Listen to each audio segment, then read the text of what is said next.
തലസ്ഥാനത്ത് കോളറ വ്യാപനത്തിന്റെ പശ്ചാത്തലത്തിൽ നെയ്യാറ്റിൻകര മുനിസിപ്പാലിറ്റി അടക്കം പ്രദേശത്തെ തദ്ദേശ സ്വയംഭരണ സ്ഥാപനങ്ങളിൽ ശുചീകരണ പ്രവർത്തനങ്ങൾ ഊർജിതമാക്കാൻ തീരുമാനം. മഴക്കാല പൂർവ്വകാല ശുചീകരണ പ്രവർത്തനങ്ങൾ അവതാളത്തിലായതുകൂടി കണക്കിലെടുത്താണ് അതിവേഗ നീക്കം. കാരുണ്യ ഹോസ്റ്റലിൽ ഭക്ഷ്യസുരക്ഷാ ഉദ്യോഗസ്ഥർ പരിശോധന നടത്തി. അഖിൽ പാലോട്ടുമടം ചേരുന്നുണ്ട്. അഖിൽ, എന്തെങ്കിലും അസുഖങ്ങൾ വരുമ്പോൾ മാത്രമാണ് ഇത്തരത്തിൽ പരിശോധനകൾ നടത്തുന്നത്. അതിൻ്റെ ഏറ്റവും വലിയ ഉദാഹരണമായിട്ട് ഈ കോളറ വ്യാപനം നെയ്യാറ്റിൻകര ഭാഗത്ത് ഉണ്ടായിട്ടുണ്ട്. അതിൻ്റെ അടിസ്ഥാനത്തിൽ തന്നെയല്ലേ ഇപ്പോഴുള്ള പരിശോധനകളൊക്കെ നടക്കുന്നത്?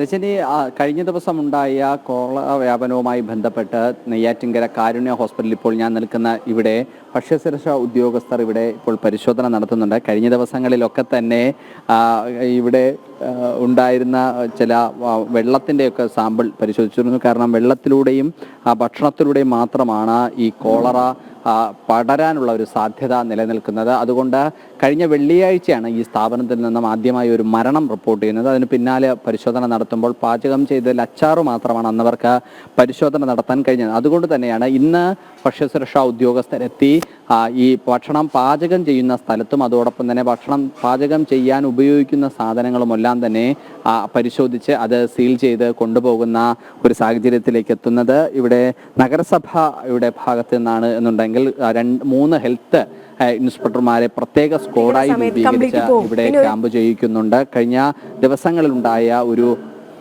നെയ്യാറ്റിൻകര നഗരസഭ അങ്ങനെ ക്രമീകരണങ്ങൾ നടത്തുന്നുണ്ട്. അതിനോടൊപ്പം തന്നെ ഈ ഭക്ഷ്യ സുരക്ഷാ ഉദ്യോഗസ്ഥരുടെ പരിശോധനയ്ക്ക് ഒപ്പം തന്നെ പരിസര പ്രദേശങ്ങളൊക്കെ, അതായത് വെള്ളത്തിലൂടെയും ഭക്ഷണത്തിലൂടെയും ഉള്ള വ്യാപനമായതുകൊണ്ട് പരിസരത്തുള്ള കിണറുകളടക്കം പരിശോധന നടത്തി, അവിടുത്തെ വെള്ളത്തിലൊക്കെ പരിശോധന നടത്തി മഴക്കാല ശുചീകരണ പ്രവർത്തനങ്ങളൊക്കെ തന്നെ നടത്താനുള്ള ഒരു ക്രമീകരണമാണ് ഇപ്പോൾ നഗരസഭ തീരുമാനമെടുത്തിരിക്കുന്നത്. നെയ്യാറ്റിൻകര നഗരസഭ പരിധിയിലും അതോടൊപ്പം തന്നെ തൊട്ടടുത്തുള്ള ഗ്രാമപഞ്ചായത്തുകളിലും ഒക്കെ തന്നെ ഇത്തരത്തിലുള്ള ശുചീകരണ പ്രവർത്തനങ്ങളൊക്കെ തന്നെ നടത്തണം എന്നൊരു തീരുമാനമാണ് നിലവിൽ കൈക്കൊണ്ടിരിക്കുന്നത്. കാരണം മഴക്കാല ശുചീകരണ പ്രവർത്തനങ്ങൾ ജൂൺ ജൂലൈ മാസത്തിലൊക്കെ തന്നെ കൃത്യമായി നടത്തുന്ന ഒരു സാഹചര്യം ഉണ്ടായിരുന്നു. പക്ഷേ കഴിഞ്ഞ നാളുകളിൽ അത് ഉണ്ടായിരുന്നില്ല. അത് മഴക്കാല ശുചീകരണ പ്രവർത്തനങ്ങൾ പാളിയത് കഴിഞ്ഞ സഭാ സമ്മേളനത്തിൽ പോലും ഉന്നയിക്കുന്ന ഒരു വിഷയമായി മാറുന്ന ഒരു സാഹചര്യം ഉണ്ടായിരുന്നു. കാരണം മഴക്കാല ശുചീകരണ പ്രവർത്തനങ്ങൾ നടത്താത്തതുകൊണ്ട് സ്കൂൾ തുറപ്പുമായി ബന്ധപ്പെട്ടൊക്കെ തന്നെ വലിയ ബുദ്ധിമുട്ടുകൾ അനുഭവിക്കുന്ന ഒരു സാഹചര്യം ഉണ്ടായിരുന്നു.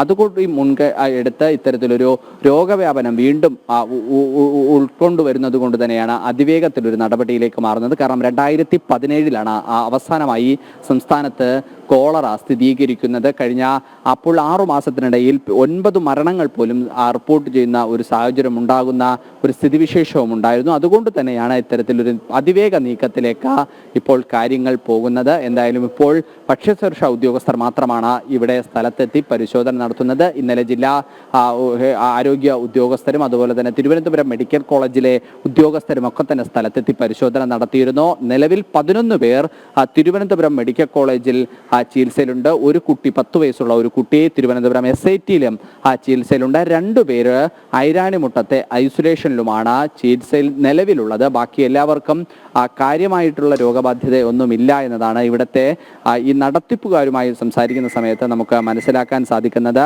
ഈ ആശുപത്രിയിലുള്ളവരുടെയും ആരോഗ്യസ്ഥിതി മെച്ചപ്പെട്ടു വരുന്നുണ്ട് എന്നതാണ് നമുക്ക് അറിയാൻ സാധിക്കുന്നത്. ഇന്ന് വൈകുന്നേരത്തോടു കൂടി തന്നെ ഇന്നലെ ആരോഗ്യ ഉദ്യോഗസ്ഥർ ശേഖരിച്ച കിണറ്റിലെയും അതുപോലെ തന്നെ തൊട്ടടുത്ത ഒരു കുളത്തിലെയും പരിസരത്തെ ഇവർ ഉപയോഗിക്കുന്ന 4 സ്ഥലങ്ങളിലെ വെള്ളത്തിന്റെ പരിശോധനയ്ക്കുള്ള സാമ്പിൾ സ്വീകരിച്ചിരുന്നു. ആ പരിശോധനയ്ക്കുള്ള സാമ്പിളിന്റെ പരിശോധനാ ഫലം ഇന്ന് വൈകുന്നേരത്തോടു കൂടി എത്താനാണ് സാധ്യത. അങ്ങനെ എത്തിയാൽ അതിനു പിന്നാലെയായിരിക്കും തുടർ നടപടികൾ ഉണ്ടാവുക. ഏതെങ്കിലും തരത്തിലുള്ള ബാക്ടീരിയ, ഈ വൈറസ് പരത്തുന്ന ബാക്ടീരിയ ഈ വെള്ളങ്ങളിൽ ഉണ്ടോ എന്നുള്ളൊരു റിസൾട്ടിന്റെ അടിസ്ഥാനത്തിലായിരിക്കും, പരിശോധനാ ഫലത്തിന്റെ അടിസ്ഥാനത്തിലായിരിക്കും തുടർ നടപടികൾ ഉണ്ടാവുക. രജനി, ശരി. കോളറ വ്യാപനത്തിൽ തലസ്ഥാനത്ത് അതീവ ജാഗ്രത തന്നെയാണ്. നെയ്യാറ്റിൻകര മുനിസിപ്പാലിറ്റി അടക്കം പ്രദേശത്ത് തദ്ദേശ സ്വയംഭരണ സ്ഥാപനങ്ങൾ ശുചീകരണ പ്രവർത്തനങ്ങൾ തുടരുന്നുണ്ട്.